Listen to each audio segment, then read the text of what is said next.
Hi friends, welcome మన ఉమ్మడి వంటలు ఛానల్కి. ఈరోజు నేను చూపించబోయే రెసిపీ రాగి పిండి వెజిటబుల్స్ మొత్తం మనకి ఇష్టం వచ్చిన వెజిటబుల్స్ అన్నీ కలుపుకొని ఒక దోశలాగా వేస్తాను.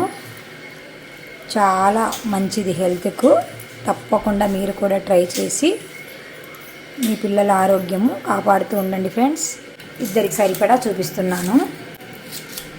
చిన్నగా తరిగిన క్యారెట్ పీసెస్, సన్నగా తరిగిన క్యాబేజీ, కొన్ని స్వీట్ కార్న్, కొన్ని టమాటా ముక్కలు, కొన్ని పచ్చిమిర్చి ముక్కలు అన్నీ ఈ పిండిలో వేసి బాగా కలుపుకోవాలి.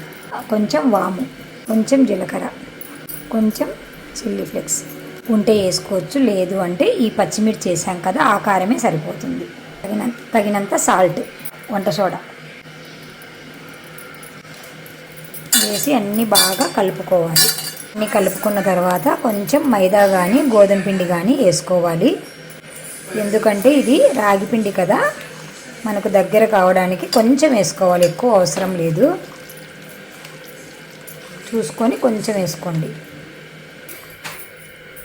ఈ మోతాదులో కలుపుకోవాలి. పిండిని అంతా బాగా కలిసేటట్టు కలుపుకొని స్టవ్ పైన దోశ పెన్నం పెట్టుకొని వేడి చేసి పెట్టుకున్నాను. పెన్నం వేడెక్కిన తర్వాత ఇవి కొంచెం అన్నీ వేసాం కాబట్టి కొంచెం మందమే వస్తాయి.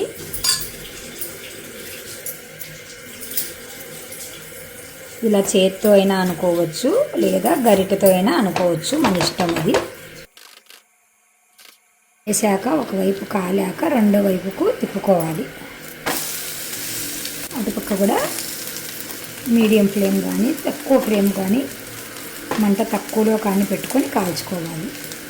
ఎందుకంటే ఇవన్నీ మనం వెజిటబుల్స్ వేసాం కదా, అవన్నీ కుక్ అవ్వాలి. వైపు కాలాక ఇంకా సర్వ్ చేసుకోవడమే. దీన్ని ఇలాగే అయినా తినొచ్చు.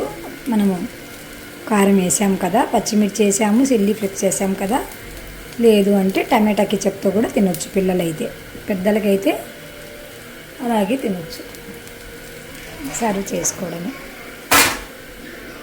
చాలా టేస్టీగా ఉంటుంది. చాలా విటమిన్స్ ఉన్న ఆహారం కాబట్టి తప్పకుండా ఓపిక చేసుకొని మీరు మీ ఇంట్లో వాళ్ళకి చేసి పెట్టండి ఫ్రెండ్స్. By bye friends.